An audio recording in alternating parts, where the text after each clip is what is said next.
Topic po natin, chest pain, sumasakit ba ang dibdib ninyo? Ito yung pinaka-common na dahilan bakit pumupunta ang pasyente sa ospital, sa emergency room, biglang sumakit ang dibdib. Pero syempre, dahil mahirap tayong bansa, hindi naman pwede lahat ng sakit sa dibdib, punta ka sa emergency room. Mapapagastos ka ng 2,000 up to 5,000 kung may test, mas mahal pa. Kaya dito sa video na to, tuturuan ko po kayo kung kailangan ba ipa-check up o hindi. Okay? At ituturo ko rin yung mga dahilan bakit sumasakit ang dibdib. Hindi lahat puso yun, ha? Pwedeng panic attack. Panic attack, nervous yan eh. Pwedeng panic attack o heart attack. Pwede rin sa buto lang ang masakit. Pero yung pangatlo, pwede talaga may sakit sa puso. Yan, pag may sakit sa puso, wala tayong choice. Pwede rin naman pang-apat yung problema sa baga. Maraming problema sa baga, sumasakit ang dibdib. At pwede rin pang-lima yung mga sakit sa tiyan. Sa tiyan, gallbladder, ulcer, lahat yan. Pakala mo, dibdib din yan. So, titignan natin para makatipid tayo. Left side chest pain. Yan, no? Pwede bang heartburn, acidic, sa buto ba o barado yung puso talaga? Malalaman natin dito. Ang una kong tinatanong, may mga ribs tayo. Ayan, Ayan ang mga ribs natin. Nakita nyo may pula-pula, parang namamaga. Tanong sa pasyente, kaya mo ba ituro saan ang masakit sa inyo? Like ngayon, nanonood kayo, turo nyo. Turo nyo. Okay, naturo nyo na ba? Pag naturo nyo saan yung pinakamasakit, diinan mo masakit, ibig sabihin nun, hindi yan sakit sa puso. Ano yan trick question yun trick question. Ibig sabihin, pag naituro mo, tinuro mo yung buto. Ang correct answer, pag pinapaturo ka, ang correct answer is, Doc, hindi ko maturo parang nandito yung masakit Pag ganun ang sinabi niya, pwedeng sakit sa puso. Kasi yung puso, hindi mo matuturo. Pag tinuro niya yung buto, buto lang ang masakit. So, pag buto ang masakit, natulog, bagong gising, naipit ang dibdib, laging nakakuba, 'di ba? Buto sumasakit o baka nag-exercise, biglang napaikot, costochondritis 'yan. Buto masakit. Walang gagawin diyan. Okay lang 'yan. Pahinga lang. Second, pwede ring nervyos, panic attack. 'Di ba? Paano mo malalaman kung panic attack o heart attack? Actually, may shortcut ako dito. Pero hindi ko alam kung kaya ninyo Ang panic attack, nakikita ko sa mukha Para siyang dilat na kabado, na stress. Talagang laging stress siya sa buhay. Kita mo talaga kabado. Usually, batang babae ito. Wala namang mga sakit. Lagi kumukonsulta. Lagi sinasabihan normal. Yun ang panic attack. Ang tunay na heart attack, usually mas may edad. 50 years old. Hindi siya dilat, nakakunot ang noo, parang may dinadamdam na masakit. Parang alam mo, meron siyang sakit na masakit na tinatago niya. Okay? Parang ganun. Ganun na nakikita namin. Ako po, bilang internist and cardiologist, linya ko to, puro chest pain na nakita ko. Ang panic attack din, ang sakit niya parang tumutusok. Stabbing, parang humihiwa, tumutusok, sharp, matulis. Yan, hindi yan sakit sa puso. Ang tunay na sakit sa puso, mabigat, dinadaganan. Tapos yung timing, sumasakit lang to pag napagod. Umakyat ng hagdan, nagbuhat, naglakad, umakyat ng MRT, doon sumakit. Yun, malaking chance sakit sa puso yun. Tapos umakyat ng hagdan, sumakit ang dibdib ng 5 minutes up to 15 minutes, umupo, nagpahinga, nawala yung sakit sa dibdib. Tapos dinahandahan na lang. Yun ang sakit sa puso. Typical yun naiipit. Pero yung panic attack, wala, basta masakit. Minsan isang oras masakit. Minsan isang minuto masakit. Ninenervyos, kala mo mamamatay na siya, panic yun. Okay? Pag heart, ibang usapan. Tulad na sinabi ko nga, mabigat, nandito. Tsaka may sign sila. Usually, kamay ng heart attack nakaganyan. Pag nakaganyan siya talaga, heart attack yon. Pero panic attack, usually, magkukwento na iniwan siya ng boyfriend niya, yun, panic attack yun. So, alam niyo na, costochondritis, muscle pain, bone pain, panic attack, nervyos. Ngayon, puso naman tayo. Okay? Paano natin malalaman kung sakit sa puso o hindi? Meron tayong scoring system. Maganda itong scoring. Pag 0 points, malamang hindi yan sakit sa puso. 99.99%, wag ka na hindi mo na kailangan paulit-ulit pumunta sa emergency room. Sayang lang pera mo kung 0 points naman lahat, di ba?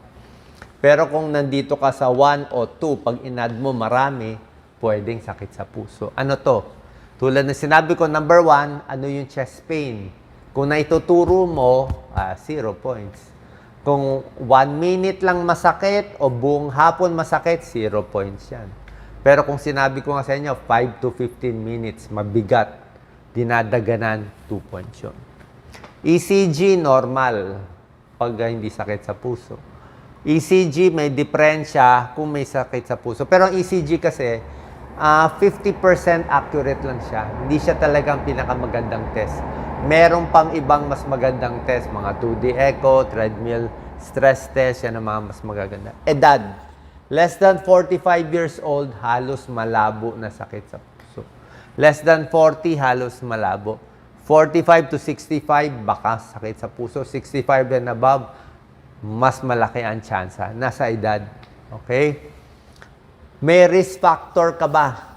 Kung meron ka nitong risk factor, pwede natin isipin may sakit sa puso. High blood, high cholesterol, diabetes, may lahi na matay ng maaga sa sakit sa puso, overweight, di ba? Naninigarilyo, risk factor yan. Kung marami kang risk factor, 2 points agad. Kaya nga dapat i-control to, tigil sigarilyo talaga. So ang point ko, kung kayo ay wala pang 45 years old, wala namang risk factor, tapos naituturo, no need na sa check-up. Relax na lang kayo. Diba? Pero, maraming risk factor, medyo may edad, tapos alanganin yung chest pain, pa-check na tayo. Diba? So, ito yung guideline namin. Tapos, yung tulad na sinabi ko, diba? Pag sakit sa puso, pwede sa dibdib, hanggang leeg, hanggang kaliwang kamay, possible yan. Ang test ECG muna, pwede kasing normal lang ECG. Ang ECG kasi, madidetect lang niya yung sakit sa puso kung maraming bara na. Kung baradong-barado na siguro kung 90% o 100% barado. So bilang cardiologist, alam ko yan. Pero pag hindi pa talagang barang-bara, magno-normal pa yan. Kaya ginagawa natin, treadmill stress test, tumatakbo. So, tatakbo yung pasyente sa treadmill, naka-ECG yan. Habang pinapagod mo siya, doon lalabas yung bara. Doon nagkukulang ng oxygen sa puso. Kaya pag yung ECG niya nagiging abnormal. 2D echo, makikita rin kung dati nang may heart attack. Pero ang pinakamaganda, angiogram, kung talagang duda tayo. Angiogram, nilalagyan ng wire sa puso, pero invasive to. Hindi basta-basta ginagawa. Kung may barado, nilalagyan ng stent, binubuka, kaya lang mahal yan. Sa mga heart center, pwede mahal. Pag ginawa ng stent, 300,000, 500,000 or more. Pero life-saving siya. Life-saving. Katulad na sinabi ko, yung mga high blood, smoking, titigil lahat. Gamutan, kung barado sa puso, mga metoprolol, beta blockers, aspirin, mga statin, simvastatin, lifestyle change, kung sakit sa puso. Okay, so alam nyo na, yan ang mga possibilities. May other heart possibilities na medyo rare. Siguro banggitin ko lang, merong mga thoracic aneurysm, pero medyo rare yan. Merong mga myocarditis, humihina yung puso, viral infection, medyo rare. Pericarditis, yung balot sa puso, sa mga lupus, medyo rare. Usually, yung heart attack pa rin talaga ang common. Ito yung pang-apat na causes, baga.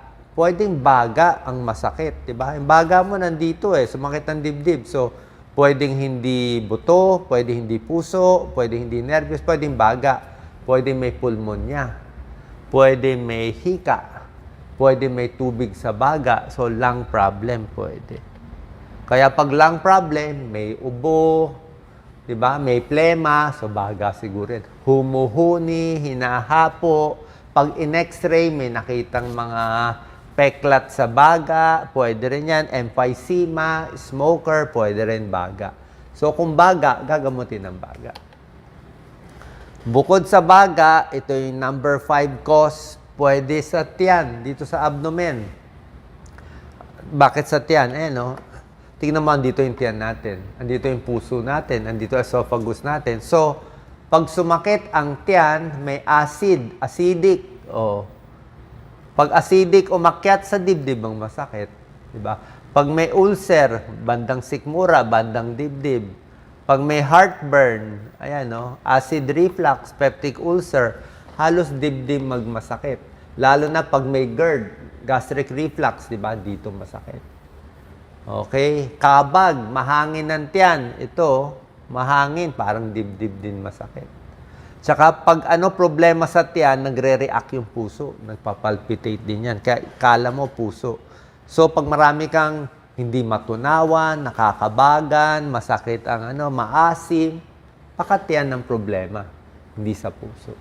Tsaka ang timing ng sakit sa tiyan, siyempre bagong kain, nagutom, diba? Ito tubig lang gusto ko, tubig lagi, every 15 minutes, mahugasan yung acid, at saging, may tulong yan.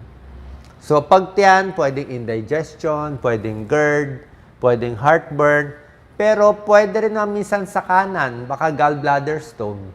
O sa liver, may liver abscess, pero bandang kanan na yun. Okay? Pag baga, pwede dito. Pag hindi, so nakita nyo na, malalaman nyo kung kailangan magpa-check up or hindi. Pero kung may duda kayo, wala namang masama magpa-check up isang beses. Pag nakita nyo, wala kayong risk factor, so no need na. Ito na lang gagawin natin. Kung di natin alam kung sakit sa puso, hindi ba, o sakit sa baga, o sakit sa tiyan, o nervyos, whatever yung cause ng chest pain mo, sundin na lang natin to. Healthy lifestyle to patok naman to sa lahat Pwede to sa puso, sa baga, sa tiyan, sa nervyos, whatever. Which is mas bawas stress, relaxation. Okay naman. Iwas sa mga fast food, fries, hotdog, fried chicken, konting bawas. Okay? Exercise. Pag may sakit sa puso, pwede pa rin maglakad. Pag sumakit na dibdib, pahinga, tapos lakad ulit. Pero pag duda nga, syempre, punta na tayo sa doktor, maintenance. So, ingat din sa exercise. Eat whole foods, di ba? Masustansyang gulay, maraming gulay, 2 tasa isang araw, pwede yan. Huwag lang magpapataba. Prutas, apple, saging, orange, pongkam, dalandan, okay lahat yan. Iwas sa mga soft drinks, matatamis, lemon water, tsaa. Mamaya hingi ako kay Doc Lisa, chamomile tea, favorite ko yan. Pangtiyan problema ko tiyan Okay? Healthy snacks, pwedeng mga gulay, pwedeng mga mani, pero wag lang masyado maalat. Mantika, bawasan. Butter, bawasan. Matataba, bawasan. Tapos yung dami ng pagkain. Wag din busog na busog. Konti lang. 1 cup rice, half cup rice lang. Yun lang muna para hindi masyado busog, para hindi rin mahirapan ang puso. Kasi kung busog na busog ka, yung dugo pupunta sa tiyan, ay baka magkulang ng blood supply sa puso. Pwede sumakit ang puso. Magkulang blood supply sa utak, kaya inaantok ka pagkatapos kumain. So, sana po, makatulong tong tips natin. Tulad na sinabi ko, maganda tong diagram natin. Pag 0 kayo lahat dyan, wala pang 45, normal ECG, walang risk factors nito, malamang di yan sakit sa puso. Salamat po, ingat po palagi.